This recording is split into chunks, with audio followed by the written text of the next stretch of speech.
Hello, in front of me I've got BYD SEAL 5. In this video I'll show you how to activate auto hold.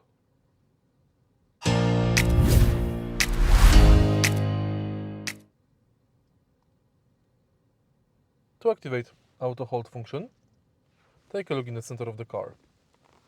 Right here we've got this panel. Press auto hold button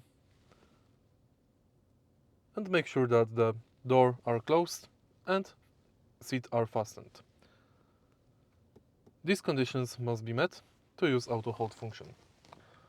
Thanks to auto hold, your car will automatically pull the brake on the stop. To release it, simply press acceleration pedal. If you find this video helpful, please leave like, comment and subscribe.